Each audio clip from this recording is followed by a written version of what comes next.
Okay, so boom. I know that you have probably seen and heard of Maurice Clarett. If you watch any type of college football, I know that you have heard the name. I know that you've seen the 30 for 30. I know that you've seen all of the interviews that he's done over the past few years.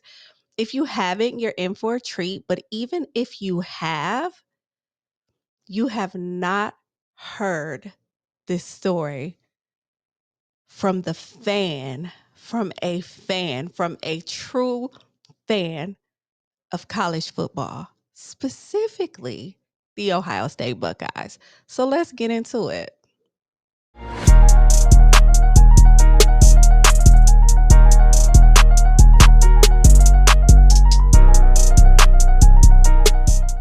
Hey, it's your girl Autumn from the Lit Life Podcast, where I encourage you to live your life autonomously. And this is another edition of As a Fan of College Football.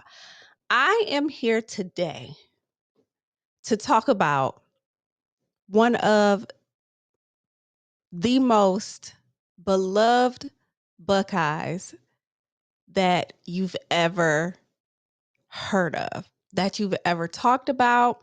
And I mean, is this my opinion? Absolutely. But do I really feel like this is fact? Absolutely. Like Maurice Clarett, he just he was the greatest. He was so good. And I always think about what if, what if, right? So first, I want you guys to make sure that you hit the like button because you're gonna like this. So go ahead, we're a couple of minutes in. Go ahead and hit the like now. You know what I'm saying? Listen to this to the end. If you liked it, like I said, you're gonna like it. I need you to hit the subscribe. Subscribe to the homie. Okay. Subscribe to the homie. And if you want somebody else to hear this, I think you do. I think you want somebody else to hear this. Make sure you share. Go ahead and get your share on. Okay. I have tried to record this video so many times, and damn it, I'm going to get this video done today. So let's go ahead and get into it. Like I was saying, I always think, what if? And I know that in recent, in the past couple of years, recent interviews, and, even over the years of people talking to Maurice and Maurice retelling this story, as painful as it might be, um, I, I'm just one of those people who always thinks, what if? What if Maurice Clarett was 18 years old in 2025 going into Ohio State? What if things were like they were, or things are like they are now in 2002? We would be looking at someone with a gold jacket. And I don't care. I don't care. It is what it is. And before I get super worked, up, because let me calm down because I'm already pissed. Okay. I'm telling this story from a super fan's point of view, someone who, and I'm talking about myself, someone who watched the whole 2002 season, watched how everything unfolded, and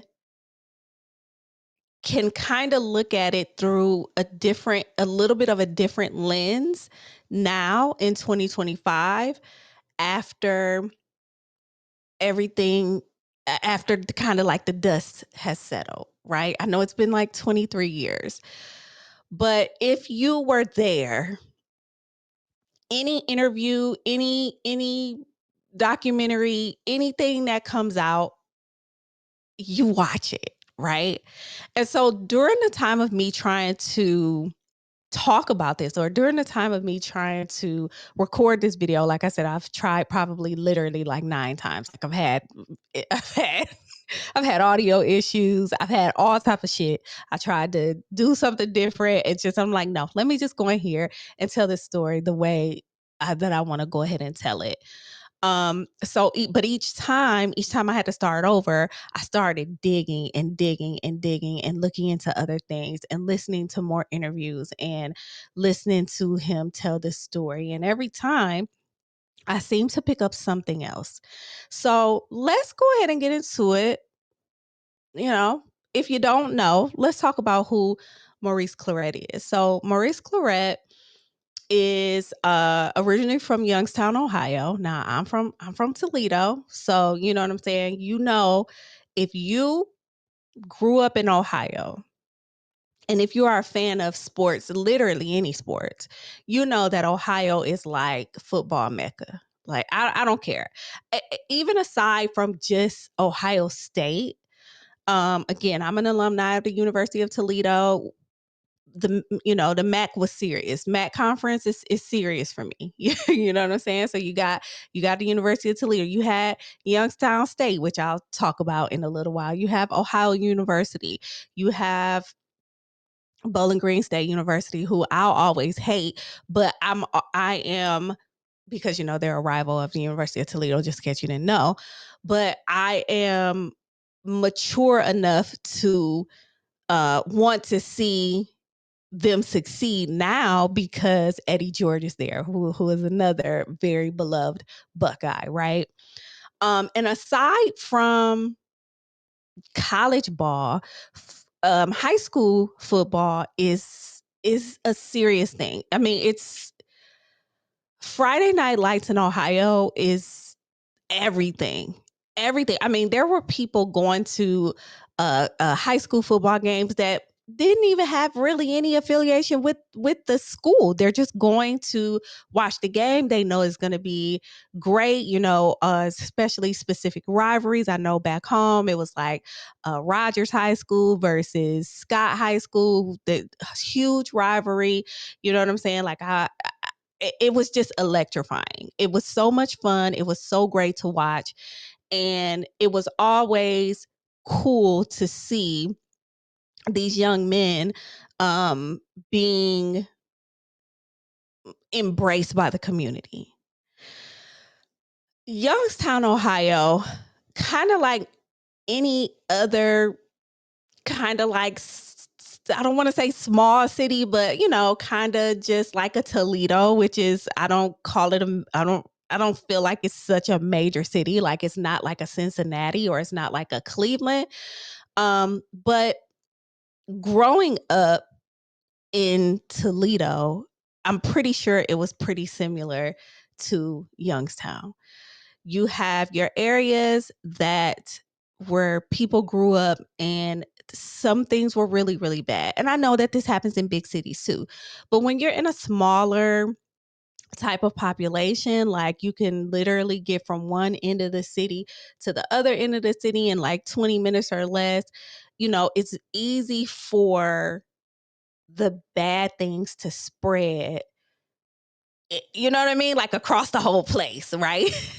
So if you lived in an area that was like full of gang violence or that was full of drug trafficking and just young people trying not really having a good direction or really good people behind them, then you know what I'm talking about. And that's kind of that's kind of how Maurice grew up, right? He idolized his brother, who during one of the videos was like during one of the, I think it might have been the Youngstown Boys 30 for 30.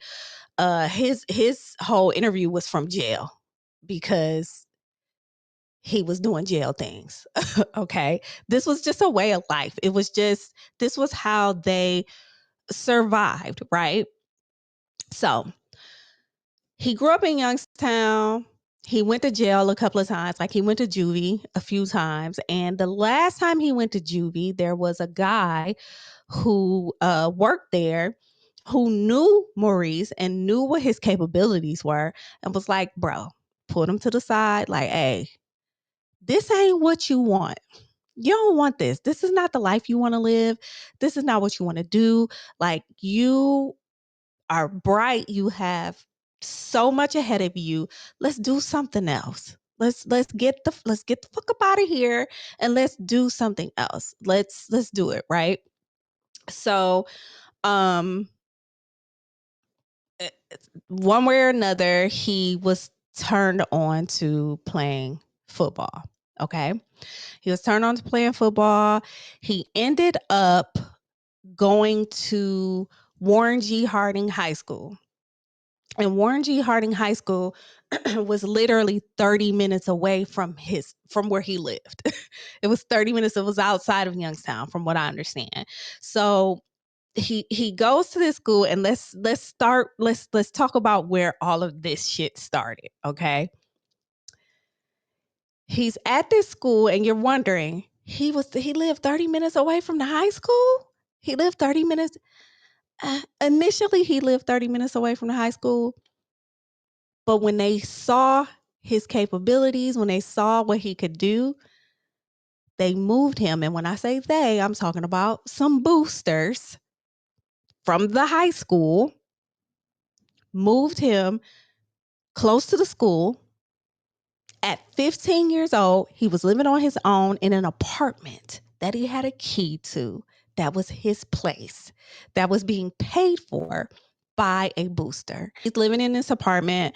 He is still kind of, still connected to the streets, but he is focused on football.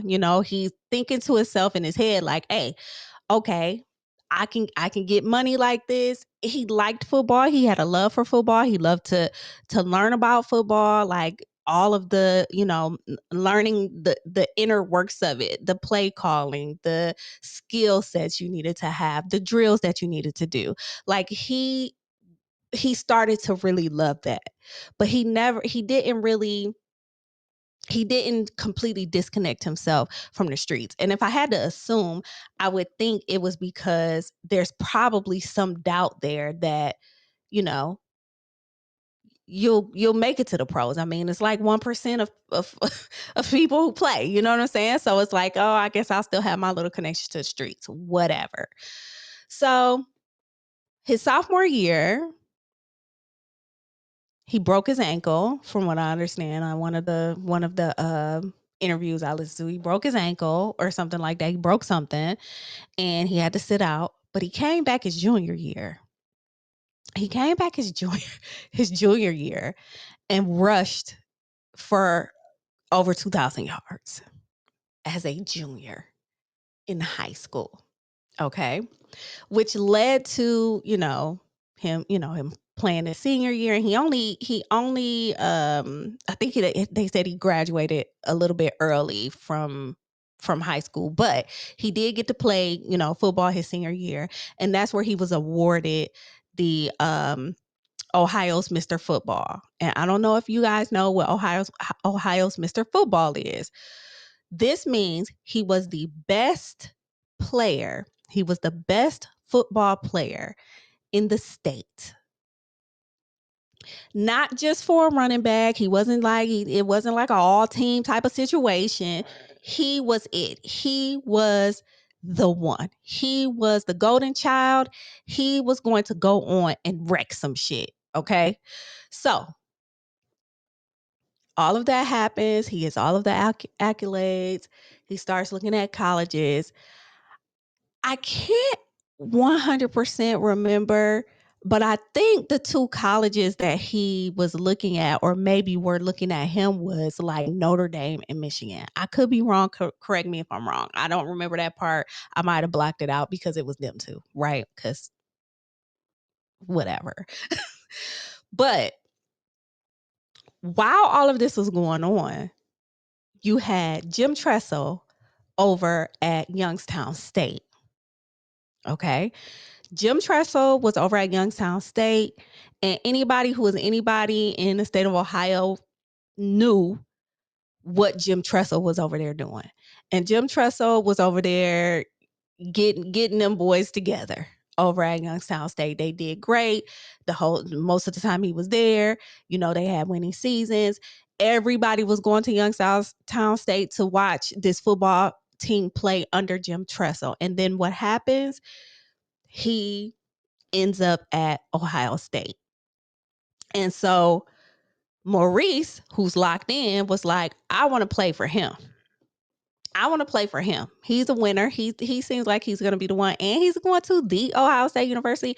I want to play for them. Now, let me talk about Jim Tressel for a minute, because he's definitely one of my favorite coaches at Ohio State since, during the time that I've been watching Ohio State. And one thing that I really liked, there's two things that I liked about Jim Tressel. The first thing is, I truly believe that he had love for the kids that he coached. I really believe that he wanted to see them do well. I really believe that he wasn't the type of coach that was out there just coaching, just trying to win championships. Like, he wanted to help make men of these guys. Like, he wanted to make sure that they're able to be successful. And he would say it like, if they're not successful, I'm not successful. And not necessarily just in the trajectory of football, but overall. So just imagine, like, anything happening to any of these guys, he's not okay with that. And so that, to me, makes me feel like he was a genuine coach, and he wanted what was best for the kids. Okay. The other reason why I love Jim Tressel is because he got his ass up there and was like, I'm going to tell y'all what right now, first day, first scene, whatever, first hour, like, in such amount of days, we on their ass up there in Michigan. We on their ass in the such amount of days. We're not going into this losing. And I love that attitude. Just like Jeremiah Smith right now is like, look, I'll be here 2 more years. I will not lose to Michigan. Talk your shit. Okay. So I love that about Jim Tressel. I love that he was confident. He went up in there and he was going to get the fucking job done. Okay. So back to Maurice. Which is just it blows my mind. It blows my mind that there were boosters that were willing to pay for him to be closer to his high school because they knew he was that good. And him going in there and rush for over 2,000 yards and getting the Mr. Ohio trophy. And Ohio State never even thought about giving him a scholarship to come there. It pisses me off. It pisses me off. Okay. Because what? I don't know if he actually got scholarship money when he actually got there. He probably did. I don't know. But I know that he was not recruited on scholarship. And again, for him to have been the one, it just didn't make any sense that Ohio State would not have reached out to him, kept him close to home. He's from Youngstown, Tressel from Youngstown, blah, blah, blah. It never really made any sense to me. Moving along. We all know how the 2002 season went. We all know that the Ohio State Buckeyes went undefeated. Maurice, despite being out like a game and a half or 2 games, something like that, due to another injury that he had, he ended up as a freshman, one of the first freshmen to ever start, true freshman to ever start at running back. Let's check that off. And he rushed for 1,200 yards, 18 touchdowns during that season. Was on their ass. Okay. Imagine, as a fan of college football, specifically the Ohio State Buckeyes, watching this season unfold after previous seasons of not so much. You understand what I'm saying? So, It was a great season. Everybody was looking forward to, we saw we were going to the Fiesta Bowl. Everybody was looking forward to this. So the Fiesta Bowl comes around. And I know, I know if you're a Miami fan, you don't want to really hear about this game, but I'm about to talk about it for a couple of minutes, okay? First of all, there was an interception that Crenzo threw, who was Ohio State's quarterback. He threw an interception, and Maurice literally hawked the guy now who intercepted and literally just took the ball away from him. Like, just took the ball away from him. The commentators were like, "Oh boy, it was intercepted. Crystal threw an interception. That's unfortunate." Da da da. And then the other one was like, "Oh no, Maurice Clarett. Clarett has the ball. Clarett has the ball." He literally got up and walked away. Like, literally just saved an interception right there. Okay. Then, we gonna, we was in, had to end up going in overtime and all this good stuff. And, the famous call happens. All I'm gonna say is the refs saw pass interference, and so did I. Now I'm gonna just leave it at that. I'm not here to argue with you about it. And if we took that part of the game out, I'm still going to say the better team won. Because if it was meant for y'all to win, if it was meant for Miami to win that game, they would have got it done in double overtime. And they didn't.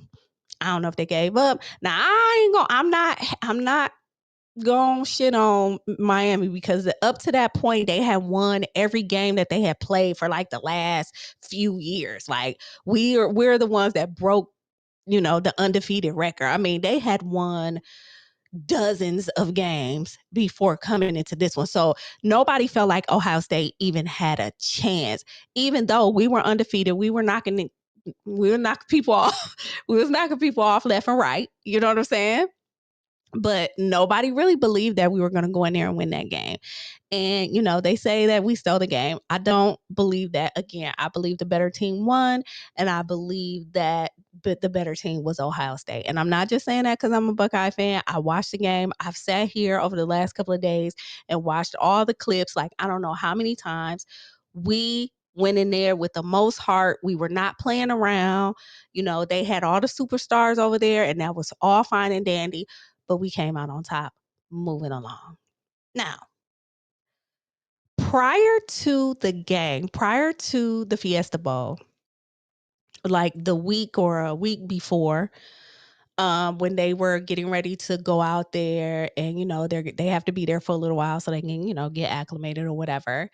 Maurice got a call from home saying that one of his good friends from back home passed away due to gun violence or whatever it was.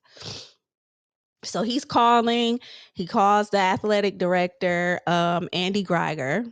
I think that's how you say his name. I really don't care. But he calls, he's calling him. He's like, "Hey, I want to go home." So the way that the story goes is they told him initially that he could go home to the funeral.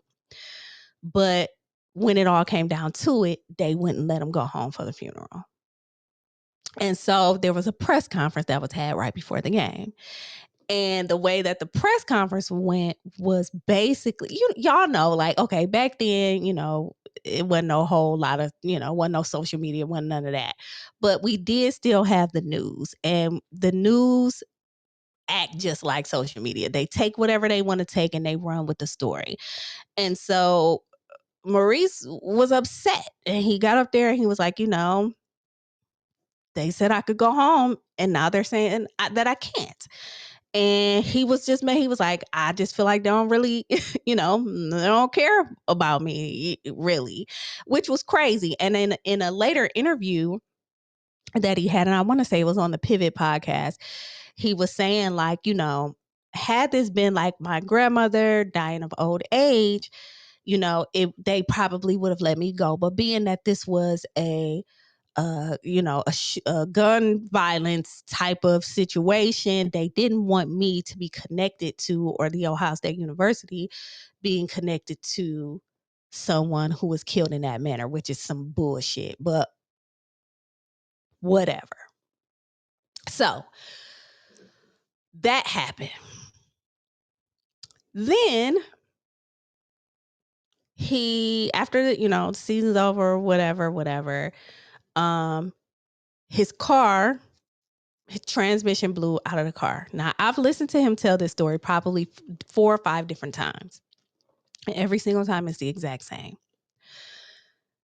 Transmission went out in his car. He went to Jim Tressel and said, I don't know what to do. I need a car. Now, when I think about it, he was a freshman on campus, going into being a sophomore. Not really sure exactly, what the urgency of having a car was, other than maybe having to go back and forth home for whatever reasons. Whatever. It don't matter. He said he needed a car. Jim Tressel said, go see this guy and he'll take care of you.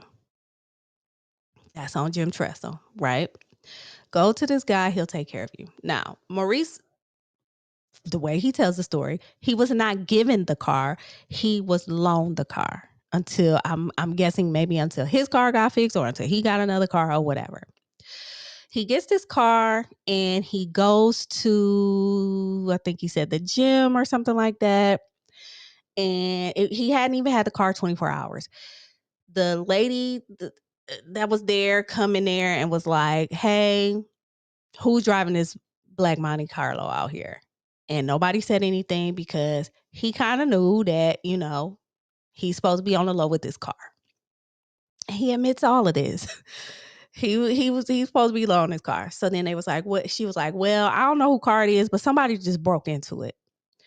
So he goes and he runs out, sees that the windows are busted out, and basically what they went in there to get was like a CD case. You remember the big CD binders that we had that had like 100 or 200 CDs in there or whatever? That's really all they got up out of there. So they went, they stole that, whatever. Next thing you know, he's getting pulled into Tressel's office like, hey, some shit about to go down, because now they have said that he needs to be investigated. Now, I don't know how they found out about the car. I have no idea. I don't know how they found out about any of the stuff. But the investigation was due to the car. It was due to him lying about the car. Because when he talked to Jim Tressel, he's telling him like, he was like, I guess Jim was telling him that he should have told the truth. I guess he was trying to save Jim from being in trouble or whatever. So he lied about it. When they asked him about the car, he lied about it. And the other thing was this just pisses me off. I'm sorry. The way that I've connected this in my head after watching all of these interviews is that the same booster that was paying for him to do these things in high school, like paying for the apartment and stuff, is the same booster. And I could be wrong, so clock me if I'm wrong. I know it was a booster, but I believe it was the same booster. Which kind of, I don't know if it makes sense, because were they also a booster for Ohio State? Like, I don't know. Anywho, he was getting it. They were paying his phone bill. They were paying his cell phone bill. Okay. So we're talking, if the car wasn't his, if it was just a loaner car, that means that's like he didn't own a car. It was no money involved. And $50-$60 a month for a phone bill. Like, we're not even talking thousands of dollars.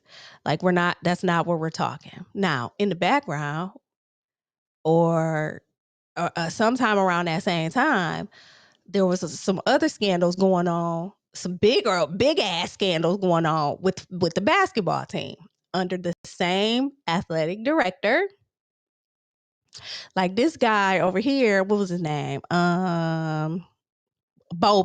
Bowman was getting money, big money, big money, thousands of dollars. Okay. But I feel like they didn't find out, or they didn't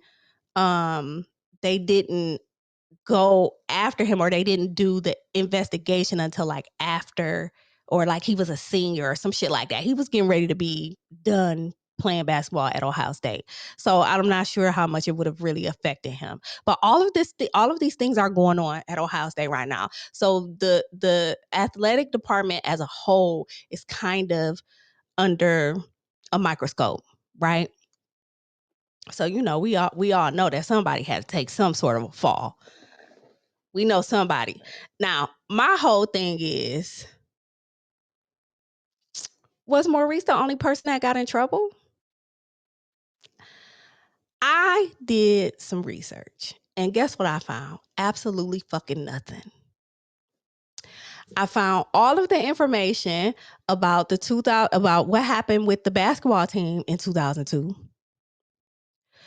but no archive from the NCAA of what happened.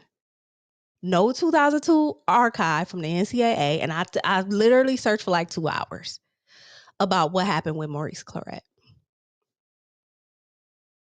The archive page that I went to went back to like 2004, I think. It went back to like 2004. And I guess that's when the overlap happened of them being maybe being investigated by, the basketball team being investigated. Again, I could be wrong with timing, whatever, what have you, but what I do know is I found nothing. The only thing that I found was the news articles, all of that good stuff. But I didn't find the actual archive of the press release as to who all got in trouble for this. Okay. So what happened? Maurice was suspended. At first, he was just suspended, for 3 games. And then I think they said he was suspended for 6 games. And then he's completely suspended. He can't do anything. He can't play football anymore. I think they kicked him out of school. He could not be affiliated. He could not do anything. And this is literally off of a damn cell phone bill and a car that was loaned to him. Like, when I say it pisses me off to the highest of pistivity, because again, just like I said in the beginning of this video, everybody in 2025, 2024, 2023, anybody who has been able to take advantage of NIL money, I think y'all need to thank people like Maurice Clarett and Reggie Bush and anybody else that was caught in this bullshit of a shakedown. You take these kids out of the inner city to come and play football. And again, he went himself. They didn't necessarily take him, but he got there. They embraced him. They wanted to make sure that he had everything that he needed, clearly. And then you do something like this over a fucking phone bill. It pisses me off. It pisses me off. They made it for him to be suspended for a whole season, kicked off for a whole season over pennies, y'all. Pennies.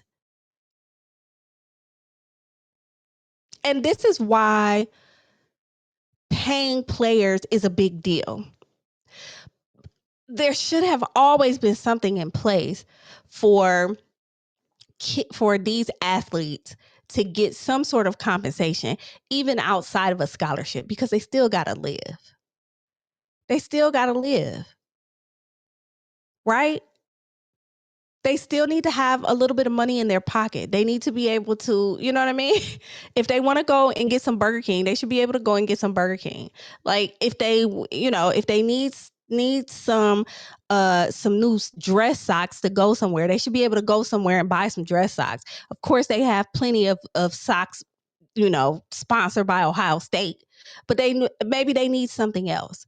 It's always been a huge deal for me that these universities were making millions and millions of dollars off of these athletes,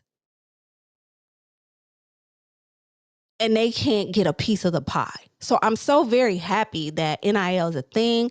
I'm happy that they're about to start, so I just saw today, what was it? Was it at Colorado that they're getting ready to implement salary caps, which they need, because again, I also kind of play the other side, the devil's advocate of it all, because I say what if, but also again, at 18, 19 years old, what are you going to do with $2 million? What are you going to do with $8 million? You have to have people around you that know how to deal with this type of stuff. You have to have those mentors. You have to have those financial people that are not going to take advantage of you. It's a slippery slope. So even with Maurice, there also could have been a possibility of him getting this money and not being so great with it. Right? Right? So all of that happened. Maurice was like, bet, I'm going to the NFL. Fuck y'all. I'm good enough. He's looking at LeBron. He came out around the same time LeBron did. LeBron went straight to the pros because they ain't got no damn rules. They ain't got no rules like that in basketball, which I truly believe that the college development is a thing. I truly believe that all athletes need to go to college for like 2 years, just on development purposes, development of their education, their social skills, their business skills, and developing in organized sports. You know what I'm saying? Even with LeBron, he went to the league with such a heavy load on his shoulder. Can y'all imagine if he would have went and been a bust? Could y'all imagine that? Could y'all imagine like the damage that it could have done to him mentally to go and it be a total bust? So he's looking at LeBron like, boom, LeBron's a fucking millionaire. Well, I need to be a millionaire. Hey, I'm the best football player in the nation right now. I'ma need that. So he goes to the NFL. The NFL has a rule. Gotta have played in college for 3 years before you enter the draft. He said, okay, bet. I'm gonna give me a lawyer. I'm gonna challenge this. And he did. And initially, he won the challenge. He won the challenge. He comes out of court. He's happy. Everything is everything. He's like, shit, I'm just ready to get to it. And then the NFL appealed and they won the appeal. So that was in 2003. So he couldn't enter the draft until 2005, right? So in between time, what does he do? He ain't got shit to do but go back to Youngstown, Ohio and just do whatever. And that's exactly what he did. He went back to Youngstown, Ohio. He was depressed. His mental health was deteriorating. He didn't know how to handle it. He didn't have any money. He was embarrassed, and the only avenue he felt that he had was to get back into the dope game. Now, part of him getting back into the dope game was he's drinking, he's on drugs, he's doing all of these things, and he's always, looking behind him. You know what I'm saying? He's always looking over his shoulder. So he did all of that. He's the big homie in the hood, whatever. And I don't remember how this transition happened, but he ends up he said that something like Somebody was telling him that somebody was outside of his house, outside of his mama house, and they was looking for him and all this that, and the other. And he got over that situation and ended up going to LA. He knew some folks. He went to LA. He was kicking it with some girls at some club. He met this dude who, when I was looking at the damn interview, looked like he was some kind of mob person. I don't know. He looked real fucking sketchy. He gets with him. There's still, one of the things he said, that because somebody was like, well, how did you didn't have any money, like how were you making these movies? He was like, no, I was pushing dope between Youngstown and Columbus. Like the money wasn't a thing. Like at that point, after this amount of time, after these amount of months, I had it to do. So he's in LA, whatever. 2005 comes along. It's time for the draft. It's time. He's eligible to go to the draft. So he is getting ready to go to the combine. And what happens? He's an alcoholic. He's an alcoholic. And it's bad. Not a lot of people knew. But when he got to that combine, it showed. He went to the combine and was a complete bust. A complete bust. It was terrible. It was a terrible thing. I can remember watching some of the commentary on TV, and it was just bad. It was bad, bad, bad. Like he ran the worst 40 ever. Like his vertical jump one shit. Like he just was down bad. So when the draft came, nobody thought that he was going to go to the NFL. And lo and behold, we were all surprised when in the third round, I think it was like the last pick of the third round, the Denver Broncos picked him up. So he has another chance. Unfortunately, he goes to the Broncos and he's still an alcoholic. Like literally going to the sideline with a water bottle that got vodka in it.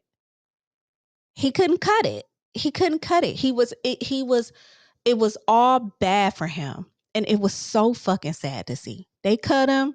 He goes back home. Y'all know the story. 2006, or it might have been to New Year's Eve 2005.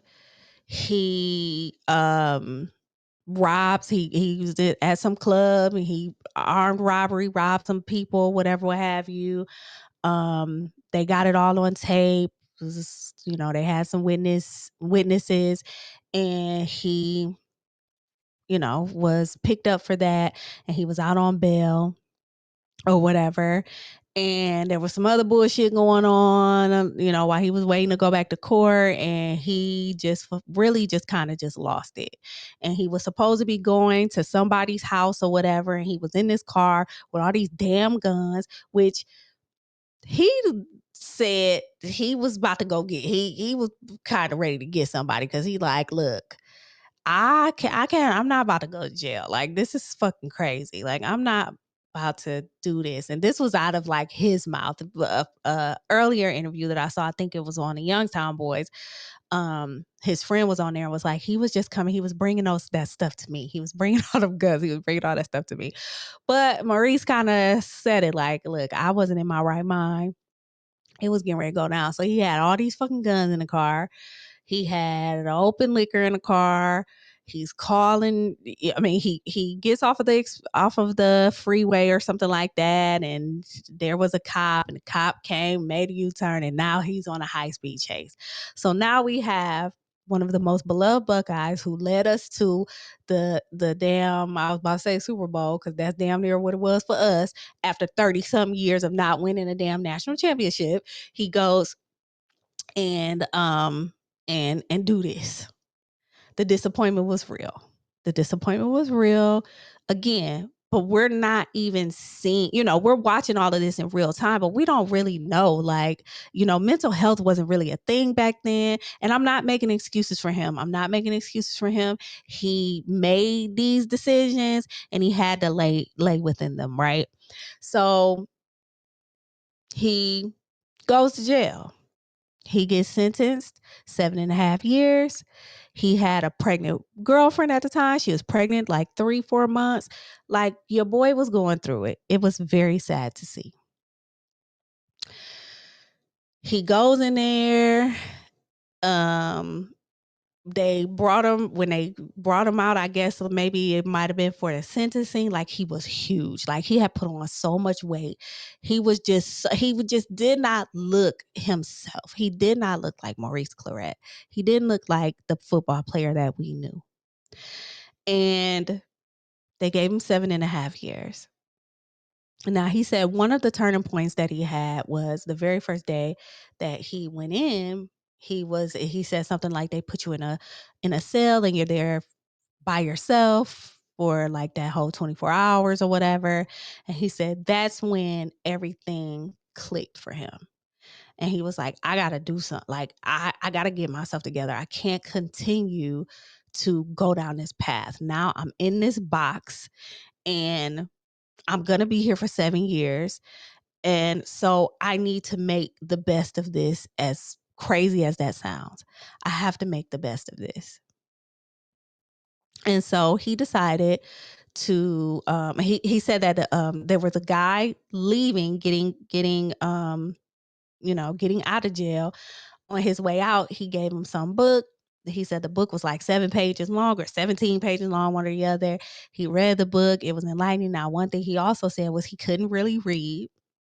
So during this time that he's in jail, he's literally just educating himself, and not necessarily educating on like a scholastic level, but educating just about himself, trying to ground himself, trying to figure out what his purpose is in life. It's such a, oh my God, it's such a moving story. I'm not going to cry. I'm not going to cry. So he's in there, he's getting his shit together. So he has a parole hearing. Now, during that time, like I said, he had people that were putting him in certain classes, like entrepreneurship classes, like just all types of shit he was able to go in there and do. They said he was a great prisoner, whatever the fuck that means. They said he was a great guy in there. He didn't get in no trouble. And they let him out after he only did half his time. So he did 3 years. Was it 3 or 3.5? I think it was 3.5. He was sentenced to 7 years. He did 3.5. So what did he do when he got out of jail? When he got out of jail, he, first spent time with his family and his daughter, his new baby that he had. And then he started to, he made sure that he stayed sober, and he started to mentor. He started to mentor. He was mentoring, kids. He was going back to prisons. He was going to youth football camps. He was going to youth basketball camp. He was doing whatever he could to make sure that he could give back to his community in a way that made a difference. He opened a business called I think it was called the Red Zone. Is that what it was called? Yeah, the Red Zone, which was the behavioral health organization in Ohio.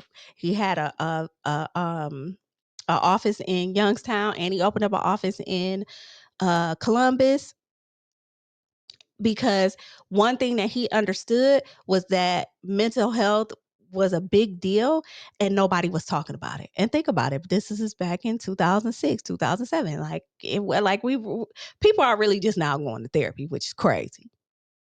But it is what it is. Like, on a overall big level, you know what I'm saying? So he did all this. Next thing you know, he was picked up to go and mentor, was it the UConn basketball team? I think he went up there several times to talk to them. Like, he was down at Florida State talking to them. LSU, I think he was down there talking to them. And these organizations saw that they knew his story. They saw his progress, and they felt that it would be beneficial for these young kids to hear his story. Now, especially at that time when they still not supposed to be getting no money from nobody. It's like, again, getting paid as a college athlete was not a thing for a long time. What pissed me off again was Ohio State wasn't like, hey, can you come and talk to us? This pissed me off. Pissed me off. But, again, he didn't necessarily need to go back to Ohio State at that time. He had another purpose. He had, again, I always say I'm not the most religious person in the world these days, but what I do believe is that your steps are ordered. And even if it means that you have to fall down a flight of steps in order to catch your way, to make your way to get to where you got to go, the steps are ordered. The steps are ordered. And today, a lot more people know about Maurice. He's been featured on one of the kind of like hip hop podcasts. Can't even never remember what it's called. What is it? Oh, I can't even remember what it's called, but it's with Cam and Mace. Y'all know what I'm talking about. He be on there. And recently, over the past couple of years, who none other than probably the best coach in college football right now. I don't care what y'all say. Now I know that, I know Michigan been knocking on our door for the past 3 years. But what I will say is Ryan Day is one of the best coaches in college football right now. And Ryan Day welcomed Maurice Clarett back into the fold. And for the past couple of years, and I'm getting emotional, for the past couple of years, he has been able to kind of rekindle and feel once again a part of Buckeye Nation, because no matter what it is, once a Buckeye, you're always a Buckeye. Okay.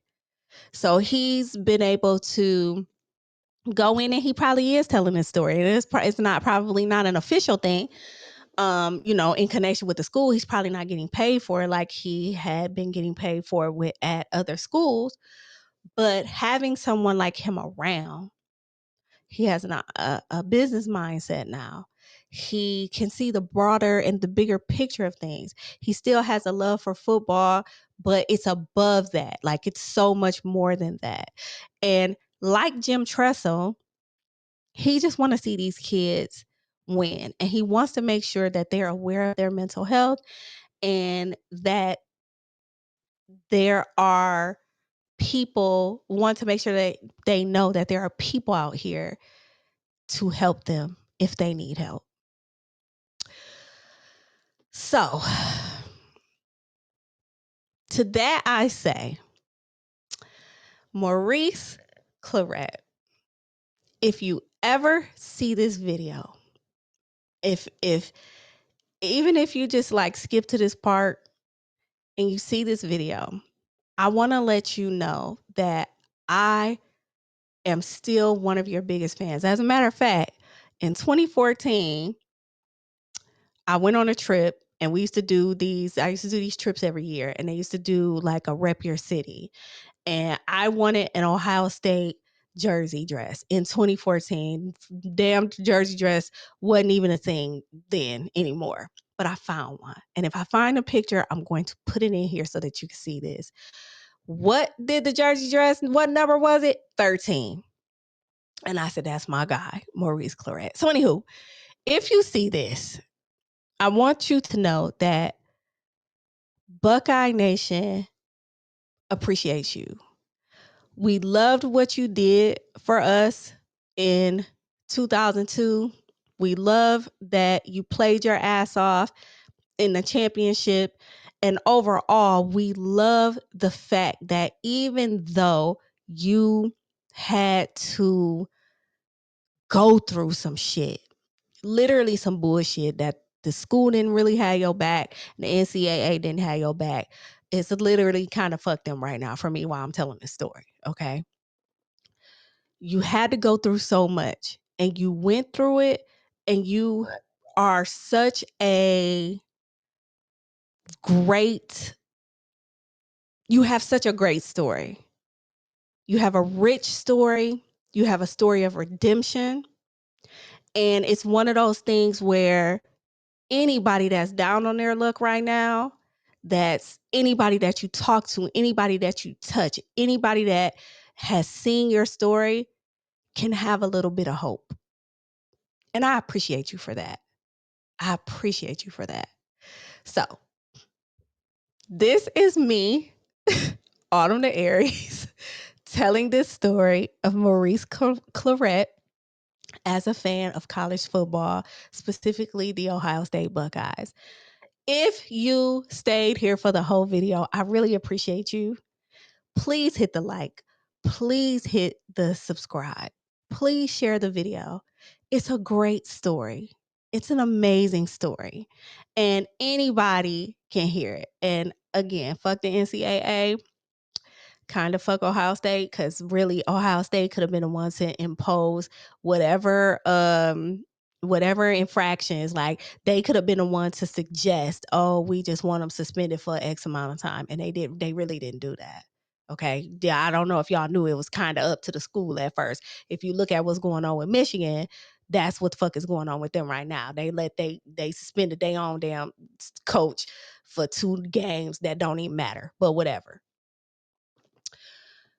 And it's double, triple fuck that damn athletic director, Andy Greiker, or whatever the hell his name was. But I'm gonna knock it off. It's been an hour.